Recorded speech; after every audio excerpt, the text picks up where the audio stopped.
Bonjour à tous, j'espère que vous allez excellemment bien. Aujourd'hui, on se retrouve pour parler cyclisme, pour faire le débrief de cette première journée des championnats du monde de cyclisme entièrement réunis du côté de l'UCI. On fera une vidéo par jour, on reviendra sur toutes les compétitions de la journée, enfin toutes les compétitions, vous allez voir un petit peu plus en détail comment ça s'organisera. N'hésitez pas à vous abonner à la chaîne, à réagir dans les commentaires, à mettre un pouce bleu, à partager la vidéo sur les réseaux sociaux, notamment auprès de vos proches si vous pensez que ça peut les intéresser. Dans les commentaires, n'hésitez pas à me dire qui vous a plu, qui vous a déçu sur ces différentes épreuves. Aujourd'hui, ça sera exclusivement du cyclisme sur piste. Quand vous vous abonnez à la chaîne, vous pourrez rajouter la petite cloche, comme ça vous êtes au courant des dernières vidéos qui sortent sur la chaîne. EPS 2.0, c'est sur les plateformes de podcast Amazon, Deezer, Google, Spotify. Vous pouvez aller voir également TikTok, le débrief rapide juste après l'arrivée. Il y aura des vidéos, alors je ne sais pas si c'est à partir d'aujourd'hui ou plutôt demain au niveau des championnats du monde. Dès qu'il y a une épreuve qui se terminera, on fera une petite vidéo rapidement parce que pour le moment tout se déroule sur Eurosport. Donc, je regarde tout avec internet, mais vous savez que je suis en ce moment avec le téléphone, avec les 4G. Vu que je n'ai toujours pas d'internet, ça fait un mois, plus d'un mois même. Voilà, encore sans internet, ils ont encore volé les câbles. C'est une passion par chez moi, le vol de câbles. Alors pour tout vous dire, c'est que même les gens qui ont la fibre se sont fait voler les câbles. Donc là, ça a été un vol collectif. C'est-à-dire que pas, parce que je rappelle que sur ma commune, le centre-bourg est connecté à la fibre, mais pas les hameaux. Hein. Donc les hameaux sont toujours, comme moi, on est toujours en ADSL très pourrave. Mais là, alors normalement, c'était que les hameaux qui n'avaient pas d'internet, et là, c'est le centre-bourg qui également n'a pas d'internet. C'est bizarre, ça gueule un peu plus depuis que c'est pas que les hameaux, hein, ça emmerde un peu plus de gens. C'est fou, hein. Même la mairie s'y intéresse maintenant, dis donc. Avant, c'était moyennement le cas. Bon, on commence tout de suite avec ces championnats du monde. Alors, organisation un petit peu particulière. Pourquoi ? Tout simplement parce qu'on est sur des championnats du monde regroupés. Je rappelle qu'il y a à la fois la piste, il y a à la fois la route, le VTT, il y a le BMX également, sauf le cyclocross en fait, qui est exclu. Il y a le cyclisme en salle également. Donc, tous ces championnats du monde sont réunis à un seul endroit, qui est Glasgow, avec plusieurs catégories, junior, élite, espoir notamment, et les handisports aussi, qui sont réunis au niveau du cyclisme sur piste. C'est réuni, c'est dans le même programme, donc ça c'est très intéressant. Sur la route, c'est un petit peu différent, vu que ce sont sur des circuits différents, tout simplement. Donc voilà, on est sur des championnats du monde intégralement réunis, donc pendant 10 jours de compétition, donc c'est un format inédit, et qui moi je trouve est très intéressant parce que j'aime bien ces compétitions multisports. Je sais que ça ne plaît pas à tout le monde, mais moi j'aime bien ces compétitions multisports, et je trouve qu'en plus l'emplacement est plutôt bien choisi, puisque à part le Tour de Pologne en ce moment c'est plutôt calme en cyclisme. Sur route, il n'y a pas non plus, il n'y a que les championnats du monde, la Coupe du Monde féminine, mais on n'est pas encore dans les moments trop importants, j'ai envie de dire, on est 8e quart, c'était pas pendant les phases de poule, donc c'était pas le moment où il y a le plus de matchs, et même en tennis c'est un peu calme en ce moment, donc c'est une période qui est pas mal début août, parce qu'en sport c'est parfois un petit peu calme, à part que là il y a de la moto, ça va être encore un petit peu compliqué pour moi avec la moto, comme avec la Formule 1 où j'ai un petit peu de retard, surtout que j'ai pris un petit peu de temps libre pour moi. Bon, on va regarder tout de suite cette première journée. Alors, pour le cyclisme sur piste, il va se dérouler, les finales auront lieu principalement le soir. Donc, ce que je vais faire, c'est que les résultats seront donnés le lendemain sur YouTube. Donc voilà, je ferai une vidéo, je pense, vers 14h, 15h chaque jour. J'enregistrerai, je pense. Peut-être un peu plus tard, tout dépendra. En fait, je ne sais pas trop à quelle heure encore je vais enregistrer les vidéos, mais ce que je peux vous dire, c'est que le cyclisme sur piste le soir ne sera pas intégré aux vidéos du jour même. Je pense que, par exemple, dimanche, on attendra la course en ligne des garçons. Donc, la vidéo va être enregistrée, je pense, à 18h, peut-être en ligne à 19h30. On va essayer chaque soir, sauf par exemple ces premiers jours où c'est un peu différent, mais on essaiera de faire comme ça pour faire le débrief. Demain, ça sera peut-être encore un peu tôt, Je verrai même au niveau des débriefs, voilà, vu qu'il y a d'autres compétitions en même temps, mais voilà, c'est un petit peu inédit, donc on essaie de s'organiser aussi de manière différente. La première compétition importante, c'était la poursuite. Il y avait les qualifications chez les hommes de la poursuite. Eh bien la France qui s'est qualifiée pour le deuxième tour en étant 5e derrière le Danemark, la Nouvelle-Zélande, l'Italie et l'Australie. Donc ce qui fait que la France va quand même affronter l'Australie et la Belgique par exemple a été éliminée donc dans ce premier tour de qualification.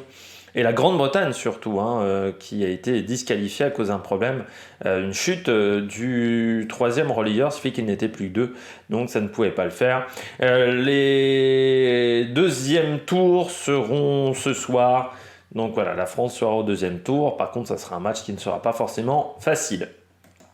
On poursuit avec ces championnats du monde de cyclisme sur piste.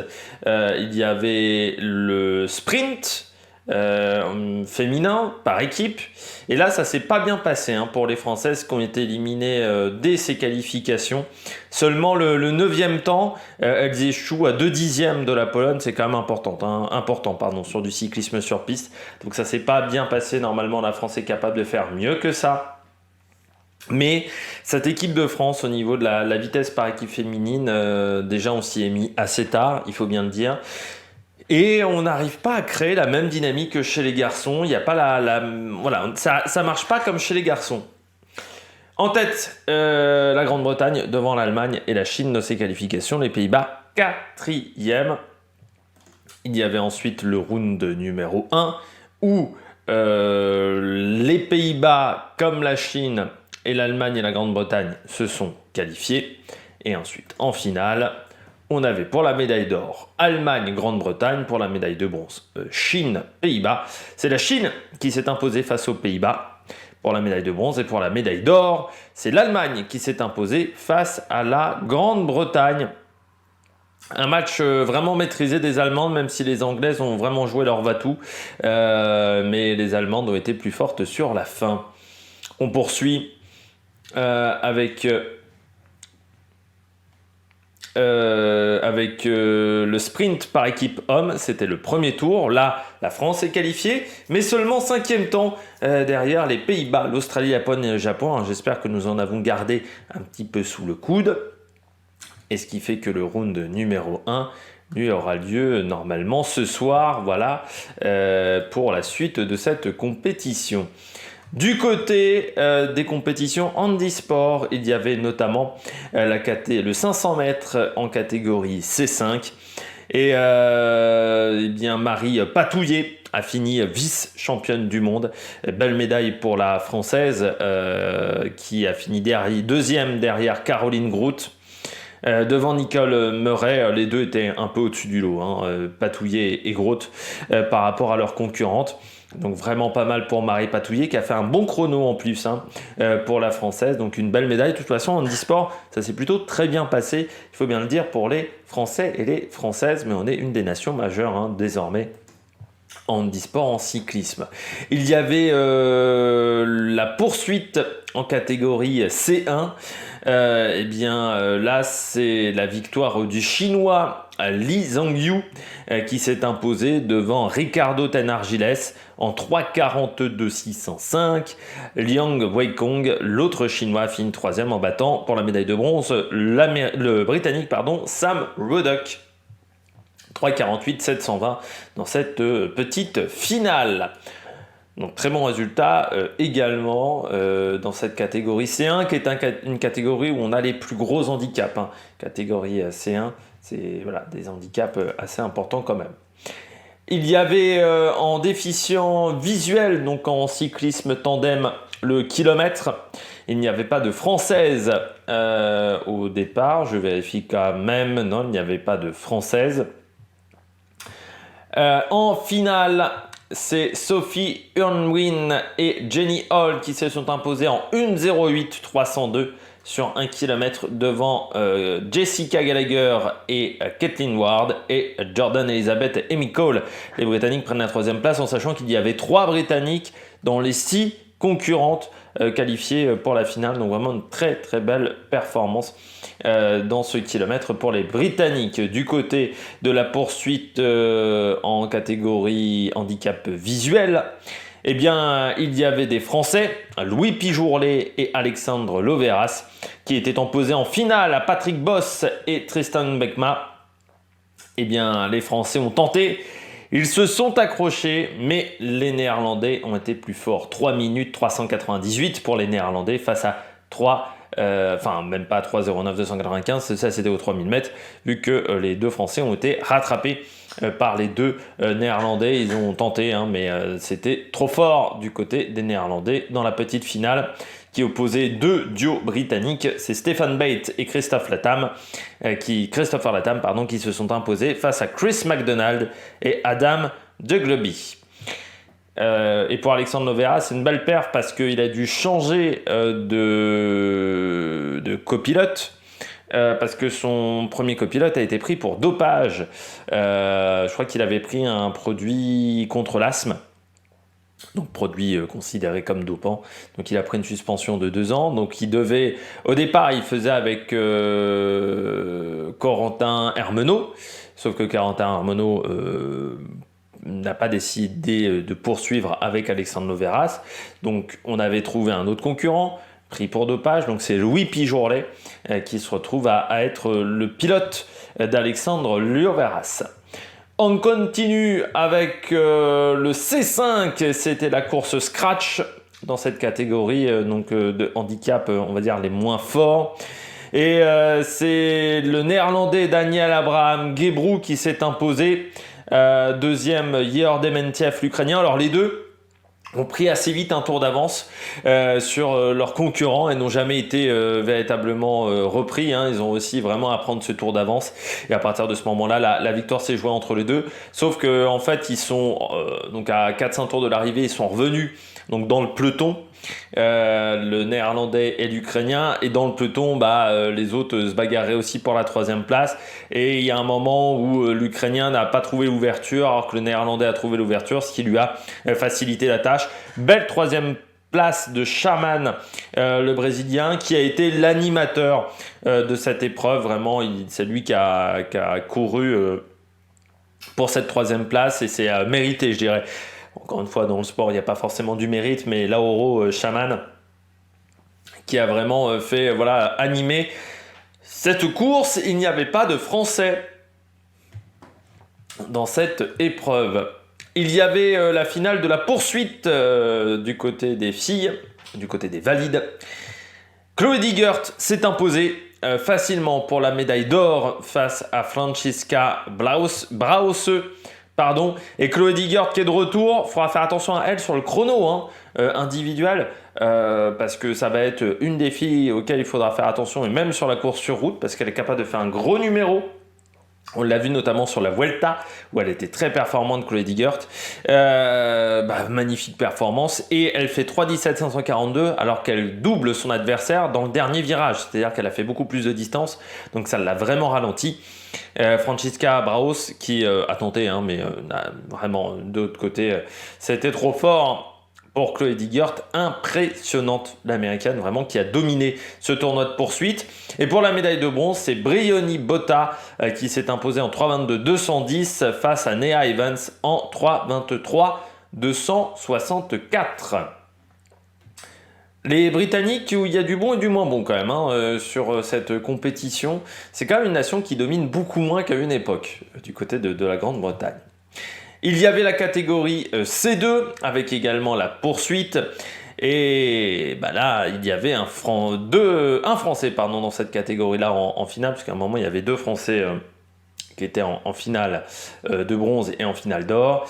En finale de bronze, c'est Shota Kawamoto qui s'est imposé face à Ryan Taylor. Alors Ryan Taylor qui a eu un problème parce que dès le départ, dès les premiers tours, ça s'est pas bien mis en place. Je sais pas trop ce qui s'est passé pour Ryan Taylor. Il semblerait, selon Eurosport, qu'il ait déchaussé.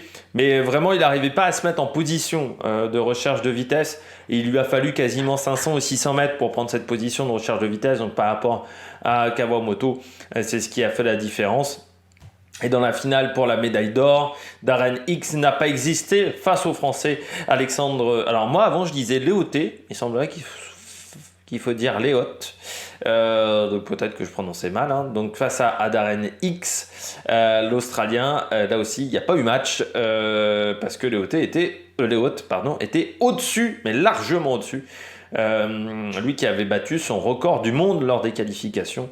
Donc le match ne s'est pas fini vu qu'il a été repris à 2500 mètres à peu près de course sur 3000 dans cette catégorie. On poursuit avec le scratch dans la catégorie élite. Il y avait un Français, Donovan Grodin, qui finit 5e. Le Français qui a tenté d'attaquer dans le final, mais ça n'a pas suffi. Il était un peu juste, Donovan Grodin, dans cette course remportée par le Britannique Tim Ball, qui vraiment a fait l'attaque au bon moment. Il a vraiment eu la bonne accélération au bon moment. Savoir que moi, le scratch, c'est pas la discipline que je préfère le plus. Je préfère l'élimination ou la course au point dans les disciplines d'endurance. Le scratch, ça m'emmerde toujours un petit peu. Mais Tim Ball, il a fait vraiment l'accélération au bon moment. Devant Kuboki, Dance Tour, le Belge, et puis Efting 4e, Grodin 5e. Et Dylan Bibic, le champion olympique, champion du monde, je ne sais plus. Non, champion du monde, qui a fini à 6e et qui n'a pas eu une saison facile. Bibic, Alex Fogel, le Suisse, qui a tenté de sortir à 5 km de l'arrivée, mais ça n'a pas marché pour Fogel. Il s'est écroulé sur la fin. Comme Albert Torres Barcelo, l'Espagnol, qui a tenté également. En poursuite chez les femmes, il y avait les qualifications. La France qui a réussi à se qualifier avec la 4e position, c'était ce matin, même précisément. La Grande-Bretagne qui a fait le meilleur temps en 4:10.333. Je pense qu'elles ont une petite marge de sécurité. Deuxième, les Néo-Zélandaises, et ensuite les États-Unis. La France qui devrait donc affronter les États-Unis. La France qui affrontera l'Italie plutôt, qui a fini 5e. L'Allemagne est 6, pas un très grand temps de l'Allemagne. Et l'Australie 7, le Canada 8. La Pologne a été éliminée. C'est pas une grande surprise. On a vu notamment l'équipe du Nigeria également dans cette épreuve qui était un petit peu en difficulté. L'équipe de Nigeria, ça fait depuis quelques années qu'il se présente au championnat du monde, mais il y a encore un manque au niveau du matériel. Il y avait également le 500 mètres avec les qualifications. Grosse déception pour Marie-Divine Kwame qui avait été championne du monde l'année dernière. Seulement le 10e temps, donc pas qualifié pour la finale. Élimination également de Julie Michaud qui a pris un très mauvais départ. Julie Michaud et qui finit 20e. Donc grosse déception du côté des Françaises dans ces épreuves de vitesse. Après la vitesse par équipe qui ne s'est pas bien passée, là ça a été également compliqué dans cette épreuve du 1600 mètres. Donc grosse déception. Et puis pour finir, il y avait le kilomètre chez les garçons en handicap visuel et les Français Raphaël Beaugilet et Quentin Caléron se sont qualifiés avec le 4e temps. Ils seront donc 6 en finale de ce kilomètre. Il va falloir quand même aller chercher 5 dixièmes pour tenter de récupérer le podium qui est pour le moment Beau Wotton et Byron Davis. Donc ça va pas être facile pour nos Français dans cette catégorie. Eh bien, nous avons fait le tour. Demain, on parlera quoi? De descente avec les épreuves juniors. On parlera encore de cyclisme sur piste. L'épreuve junior également chez les filles, en cyclisme sur route. Voilà, il y aura un petit peu de contenu demain sur la chaîne. D'ici là, n'hésitez pas à vous abonner à la chaîne. N'hésitez pas également à réagir dans les commentaires. Demain, il y aura également les débuts des 8e de finale. Pour les 8e de finale de Coupe du Monde, ça sera une vidéo, un match. Il y a juste un 8e que je ne ferai pas vu que le match est à 4h du matin et que j'ai besoin de sommeil pour vous produire tout ce magnifique contenu. Donc n'hésitez pas à vous abonner à la chaîne, à réagir dans les commentaires, à mettre un pouce bleu. Puis nous on se retrouve pour de nouvelles aventures sur la Meg Production. Ciao ciao.